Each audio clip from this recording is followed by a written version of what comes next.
अस्सलाम वालेकुम friends, agriculture online के साथ मैं हूं फ़ारूक एजाज़। और आज की वीडियो में हम बात करने जा रहे हैं जो सोयाबीन के 9 जहाज़ पकड़े गए थे उनको क्लियर करने के अहकामात जारी कर दिए गए हैं और 7 दिन के अंदर अंदर सोयाबीन के 9 जहाज़ों को छोड़ने के अहकामात दिए गए हैं। किस इदारे की जानिब से ये अहकामात जारी हुए हैं,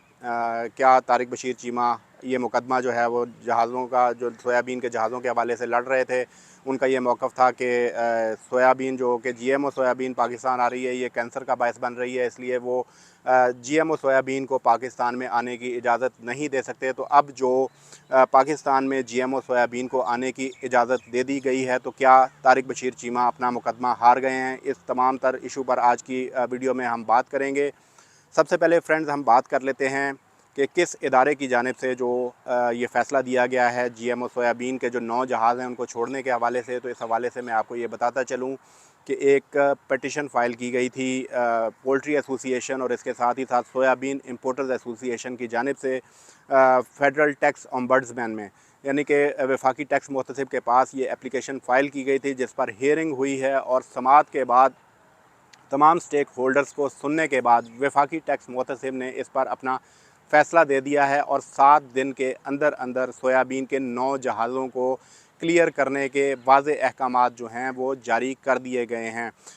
डिटेल मैं आपके साथ इस फ़ैसले के हवाले से शेयर करना चाहूँगा। इसका ऑपरेटिव पार्ट जो है इस फ़ैसले का, वो मैं आपके साथ शेयर करता चलूँ तो 2 हिस्सों पर ये फ़ैसला जो है वो मुश्तमिल है। पहले हिस्से में जो फाइंडिंग्स हैं वो दी गई हैं और दूसरे हिस्से में फ़ैसला सुनाया गया है। तो सबसे पहले मैं आपके साथ कुछ फाइंडिंग्स शेयर करना चाहूँगा इस फ़ैसले से पहले। इस वफाकी टैक्स मुहतसिब की जानिब से जो फाइंडिंग्स दी गई हैं उसमें ये बताया गया है कि पोर्ट कासिम पर जो है कस्टम इंटेलिजेंस की जानिब से सोयाबीन के 9 जहाज़ जो हैं वो पकड़े गए हैं, जिनमें से 2 जहाज़ जो हैं वो ऑफ़लोड हो चुके थे, जबकि 7 जहाज़ जो हैं वो अभी ऑफ़लोड नहीं हुए थे कि कस्टम इंटेलिजेंस ने इन जहाज़ों को पकड़ लिया था और इन्हें रिलीज़ नहीं किया जा रहा था। और इसके साथ ही साथ इस फाइंडिंग्स में ये भी बताया गया है कि जीएमओ जो क्रॉप्स हैं, जिसमें बशमूल सोयाबीन, वो इस सूरत में इंपोर्ट हो सकती हैं मुल्क में कि अगर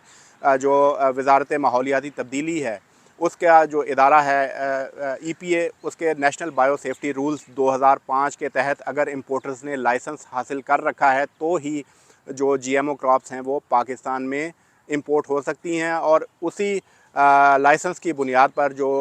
डीपीपी है, यानी कि डिपार्टमेंट ऑफ प्लांट प्रोटेक्शन, वो इख्तियार रखता है कि इन क्रॉप्स को जो है वो ऑफलोड होने दिया जाए और मुल्क में जाने की इजाज़त दी जाए। और इसके साथ ही साथ ये भी कहा गया है कि अगर जो है वो नेशनल बायो सेफ्टी रूल्स 2005 के तहत इंपोर्टर्स के पास लाइसेंस मौजूद ना हो तो इन फसलों को पाकिस्तान में आने की इजाज़त नहीं दी जा सकती। लेकिन इसके साथ ही साथ ये भी कहा गया है इस फाइंडिंग्स वाले पोर्शन में कि जो सोयाबीन का मौजूदा इशू बना है उसकी वजह से मुल्क में जो पोल्ट्री फीड है उसका काफ़ी बहरान पैदा होना शुरू हो गया था और अंडे और जो मुर्गी की कीमतें हैं उनमें बेतहाशा इजाफ़ा होना शुरू हो गया था और आम आदमी जो है वो सस्ती प्रोटीन सोर्स से महरूम होना शुरू हो गया था। इसके अलावा जो इंपोर्टर्स हैं उनके हवाले से भी थोड़ी सी बात की गई है, वो भी मैं आपके साथ शेयर करता चलूँ कि इसमें ये बताया गया है कि फाइंडिंग्स में कि जो इंपोर्टर्स हैं उनका एक बहुत बड़ा फॉरेन एक्सचेंज जो है वो इसमें इन्वॉल्व हो चुका था, यानी कि 110 मिलियन डॉलर जो हैं वो उनकी अदायगियाँ जो हैं वो बैरून मुल्क हो चुकी थी, जबकि मज़ीद जो है 335 मिलियन डॉलर की अदायगियाँ जो हैं वो मज़ीद होना अभी बाकी हैं। और इसके साथ ही साथ जो जहाज़ों के डिले चार्जेस हैं वो भी पड़ रहे हैं, चूँकि अक्टूबर से ये मामला चल रहा है और वो जहाज़ बदस्तूर पोर्ट पर मौजूद हैं, तो उनके जो लेट चार्जेस हैं वो भी पड़ रहे हैं। और 3,60,000 योमिया इन 9 जहाज़ों के डिले चार्जेस में चार्ज किए जा रहे हैं, जिसकी वजह से कॉस्ट बढ़ती जा रही है। तो इस तमाम तर सूरत हाल को देखते हुए वफाकी टैक्स मुहतसिब की जानिब से अब ये फ़ैसला दिया गया है। अब डिटेल में मैं वो फ़ैसला भी आपके साथ शेयर कर लेता हूँ कि वफाकी टैक्स मुहतसिब ने उस फ़ैसले में क्या कहा है। तो एक तो 7 दिन के अंदर अंदर इन 9 जहाज़ों को, जो कि जीएमओ सोयाबीन के पोर्ट कासिम पर कस्टम इंटेलिजेंस की जानिब से पकड़े गए थे, इनको छोड़ने के अहकामात जो हैं वो जारी कर दिए गए हैं। और इस हुक्मनामे में ये भी कहा गया है कि वफाकी हुकूमत वज़ारत मौसमियाती तब्दीली का जो ज़ैली इदारा है ईपीए, उसको ये अहकामात जारी किए जाएंगे कि वो बायो सेफ्टी रूल्स 2005 के तहत वन टाइम अलाउ करे GMO क्रॉप्स को पाकिस्तान में आने के हवाले से। चूँकि जैसा कि मैंने आपको पहले बताया कि फाइंडिंग्स में जैसे कि बताया गया है कि अगर बायोसेफ्टी रूल्स 2005 के तहत इंपोर्टर के पास अगर तो लाइसेंस मौजूद है तो इस फसल को पाकिस्तान में आने की इजाज़त दी जाती है। लेकिन चूँकि इंपोर्टर्स के पास लाइसेंस मौजूद नहीं है तो इसलिए वन टाइम इजाज़त देने के हवाले से जो वफाकी टैक्स मुहतसिब है उसने वफाकी हुकूमत को ये डायरेक्ट किया है कि वो वज़ारत माहौलियाती तब्दीली के ज़ैली इदारे EPA को ये अहकामात जारी करे कि बायोसेफ्टी रूल्स 2005 के तहत वन टाइम अलाउ किया जाए इन जहाज़ों को पाकिस्तान में ऑफलोड होने के हवाले से और इस्तेमाल करने के हवाले से। और इसके साथ ही साथ जो है वो ये भी कहा गया है कि EPA जो है वो GMO क्रॉप्स के हवाले से जो लाइसेंस पेंडिंग हैं उनको कानून के मुताबिक देखे। इसके अलावा मैं आपको यहाँ पर यह भी बताता चलूँ कि वफाकी टैक्स मुहतसिब की जानिब से जो फ़ैसला किया गया है इसको किसी भी अदालत में चैलेंज नहीं किया जा सकता। और सिर्फ़ एक फ़ोरम है जहाँ पर इस मामले को टेकअप किया जा सकता है और वो सदर पाकिस्तान हैं, यानी कि सदर पाकिस्तान के पास इस वफाकी टैक्स मुहतसिब के फ़ैसले को चैलेंज किया जा सकता है। अब आगे चल के देखेंगे कि क्या कोई इस फ़ैसले को जो कि वफाकी टैक्स मुहतसिब की जानिब से दिया गया है उसको सदर पाकिस्तान के पास चैलेंज करता है या नहीं। चूँकि वफाकी वज़ीर जो हैं तारिक बशीर चीमा उनकी जानिब से काफ़ी ज़्यादा मुखालफत थी इन जहाज़ों को रिलीज़ करने के हवाले से। अक्टूबर से चूँकि ये मामला चलता आ रहा है और वफाकी वज़ीर से जो अमरीकी सफ़ीर हैं उनकी भी इस हवाले से मुलाकात हुई थी और उस मुलाकात में अमरीकी सफ़ीर की जानिब से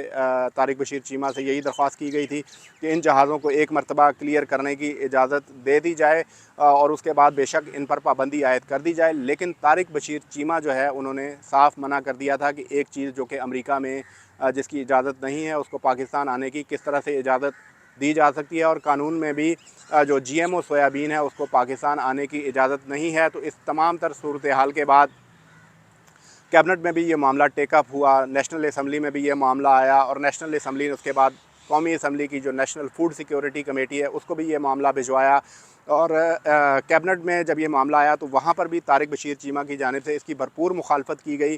कि इन जहाज़ों को कानून के मुताबिक नहीं छोड़ा जा सकता चूँकि कानून अलाउ नहीं करता GMO सोयाबीन को पाकिस्तान में। तो इस पर जो है वो कैबिनेट की जानिब से एक कमेटी जो है वो तश्कील दी गई थी जिस पर भी तहफ़्फ़ुज़ात का इज़हार किया गया था तारिक बशीर चीमा की जानिब से। इसके अलावा जिस दिन कैबिनेट में ये मीटिंग बनी उसी रोज़ नेशनल फूड सिक्योरिटी कमेटी का इजलास भी होता है जिसमें सॉल्वेंट एक्सट्रैक्टर्स एसोसिएशन और तारिक बशीर चीमा की शदीद आपस में तल्ख़ कलामी भी होती है जिसमें जो है वो बात हाथापाई तक भी पहुंचती है। लेकिन तारिक बशीर चीमा बिल्कुल एग्री नहीं होते कि वो इन जहाज़ों को नहीं छोड़ेंगे। इसके बाद होता ये है कि तारिक बशीर चीमा अपने हलके में वापस चले जाते हैं इस तमाम तर सूरत हाल के बाद और फिर वज़ीर-ए-आज़म शहबाज शरीफ की जानिब से रब्ता किया जाता है टेलीफ़ोन पर तारिक बशीर चीमा से और उनको वापस इस्लामाबाद आने का कहा जाता है। और इस फ़ोन राब्ते पर भी जो है वो तारिक बशीर चीमा वज़ीर-ए-आज़म से यही कहते हैं कि वो इस्तीफ़ा तो दे देंगे लेकिन इन जहाज़ों को कतन पाकिस्तान आने की इजाज़त नहीं देंगे। तो उसके बाद जैसे कि मैंने आपसे शेयर किया कि तारिक बशीर चीमा बदस्तूर डटे रहे और वो नहीं चाहते थे कि ये GMO सोयाबीन जो है वो पाकिस्तान में आए। चूँकि उनका ये मौक़िफ़ है कि ये GMO सोयाबीन पाकिस्तान में कैंसर फैलाने का सबब बन रही है और इसीलिए वो इसकी मुखालफत करते रहे कि पाकिस्तान में इसको नहीं आना चाहिए। लेकिन तारिक बशीर चीमा पर काफ़ी ज़्यादा इल्ज़ामात भी आयद किए गए कि वो पैसे मांग रहे हैं इन जहाज़ों को क्लियर करने के हवाले से। और इसके अलावा अमरीकी सफ़ीर की मुलाकात का भी जैसे मैंने आपके साथ ज़िक्र किया कैबिनेट में भी काफ़ी ज़्यादा दबाव आया। इसके अलावा पोल्ट्री एसोसिएशन, चैम्बर्स और मुख्तलिफ़ हलकों की जानिब से तारिक बशीर चीमा पर बेहद प्रेशर डाला गया इन जहाज़ों को क्लियर करने के हवाले से। लेकिन उन्होंने एक नहीं सुनी और इन जहाज़ों को क्लियर नहीं किया और बिल आखिर अब जो वफाकी टैक्स मुहतसिब है उसकी जानिब से पोल्ट्री एसोसिएशन और सोयाबीन इंपोर्टर्स एसोसिएशन की जो दरख्वास्त है उस पर फ़ैसला सुनाया गया है और उस फ़ैसले में वन टाइम अलाउ कर दिया गया है GMO सोयाबीन को पाकिस्तान में आने के हवाले से कि अब ये जहाज़ जो है वो 7 दिन के अंदर अंदर पाकिस्तान में ऑफ लोड हो सकते हैं और पाकिस्तान की जो पोल्ट्री इंडस्ट्री है उसमें कंज्यूम होंगे। चूँकि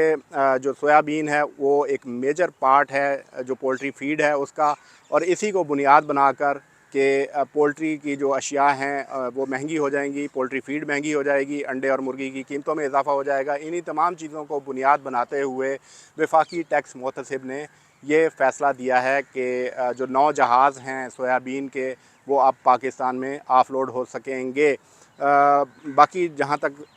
बात है कि जैसे मैंने आपके साथ शेयर किया कि अमरीकी सफ़ीर ने भी यही कहा था